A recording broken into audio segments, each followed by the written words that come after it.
Commissioner को हम मिलकर आए हैं और बहुत सारे मेरे सीनियर कोलीग्स अभी ऊपर हैं। मीटिंग अभी चल रही है। मेरी फ्लाइट है 1:40 की, दिल्ली मैंने पहुंचना है क्योंकि 3:30 ऑल इंडिया कांग्रेस ऑफिस में जो ये पैडी का बहुत बड़ा गलत है पंजाब में, जो ये गवर्नमेंट फेल हो चुकी है, उसके बारे में मैंने वहां प्रेस कॉन्फ्रेंस करनी है। सो आप मेरी मजबूरी समझेंगे।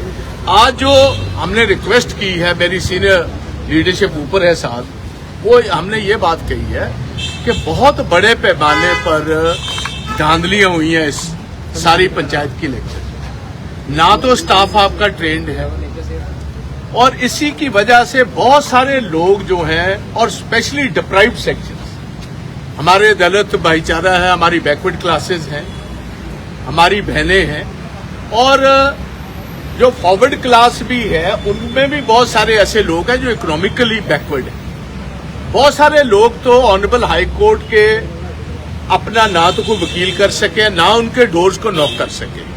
तो हमने कहा जी तकरीबन 600-700 से ज्यादा ऑनरेबल हाई कोर्ट ने इंटरवीन की है, स्टे कर दिया इलेक्शन। चंद आपने गिद्दड़बाहा ब्लॉक को भी देखा है, जैसे धांधली हुई है, खुद स्टेट इलेक्शन कमीशन ने भी स्टे कर दी।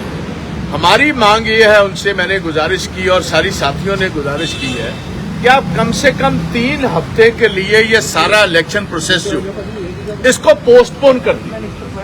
हम कैंसिलेशन, पंचायत की इलेक्शंस की कैंसिलेशन नहीं मांग रहे, हम पोस्टपोनमेंट मांग रहे हैं 3 हफ्ते का, सो दैट इसमें जिन लोगों के सबसे पहले तो नॉमिनेशंस कैंसिल हुए या किसी को एनओसी नहीं दी गई या रिटर्निंग ऑफिसर्स ने किसी का हक मार दिया, और इसमें हमने बहुत सीरियस डिस्क्रिपेंसीज है। एक डिस्क्रिपेंसी बड़ी तो ये है कि जो इन्होंने वोटर लिस्ट उठाई है वो है 1 जनवरी 2023 की, और जो हमारे लोकसभा की इलेक्शंस हुई है वो 1 जनवरी 2024 की। तो इसमें बहुत सारे वोटर्स जिन्होंने पार्लियामेंट में वोट डाली है वो पंचायत इलेक्शंस में उनका वोट ही नहीं। बहुत सारे इसी वजह से ना तो मेंबर पंचायत खड़े हो सके, ना सरपंच खड़े हो सके। नंबर 2, हमने ये बात कही है, हमें यह खदशा है कि जो आपने ये जो बैलेट पेपर है प्रिंट करवाया है, इसका पैरेलल बैलेट पेपर ये आप वाले जो है प्रिंट करा रहे, और फर्जी बैलेट। हमें जो इंफॉर्मेशन मिली है, क्योंकि इनको पता है इनके हालात कोई अच्छे नहीं है, सो हर गांव में बूथ वाइज इन्होंने तकरीबन 1000 वोट पर 100 नकली बैलेट पेपर सेम सीरीज का, सरपंच का पिंक कलर का है, पंच का सफेद कलर का है, वो छपा लिए हैं और अपने लोगों को कह दिया कि जब आप अपनी वोट डालने जाओगे 2-2 बैलेट और डालते रहे। एक तो हमने मांग की है होलोग्राम आप लगा दीजिए, या आज ये सारी टेक्नोलॉजी है जिसके साथ ये चोर दरवाजे का जो इनका धंधा ये बंद हो सकता है। नंबर 2, हमारी मांग है कि वीडियोग्राफी आपने 100 अगस्त तक कल पोलिंग बूथ के बाहर अलाउ की है।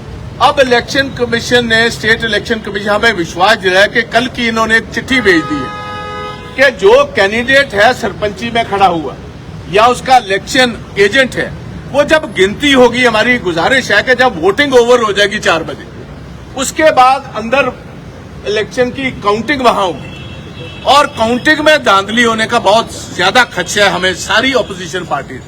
तो हमारी रिक्वेस्ट मानी है, मगर ये नहीं मुझे पता स्टेट इलेक्शन कमिश्नर की डिस्ट्रिक्ट एडमिनिस्ट्रेशन कितना मानेगी, क्यों बहुत सारी इनकी आगे की चिट्ठियां जो लेटर एंड स्पिरिट में वहां जो इनके हुक्म है उनकी पालना नहीं। तो इन्होंने ये बात हमें तस्लीम की और ये कहा है कि अगर कोई वोटर लिस्ट जो वहां कैंडिडेट है वो गिनती में अपने कैमरे के साथ उस सारी प्रोसेस को ऑन कैमरा लेना चाहेगा, हम अलाउ करेंगे। अगर कैंडिडेट नहीं है तो उसका इलेक्शन एजेंट कर सकता है। सो ये सारी बातें हमने इनके सामने रखी है। हमने मांग की है कि 3 हफ्ते आप पोस्टपोन कर दीजिए, उसमें जितने लोगों का हक मारा गया सभी को हक मिल जाएगा। Thank you.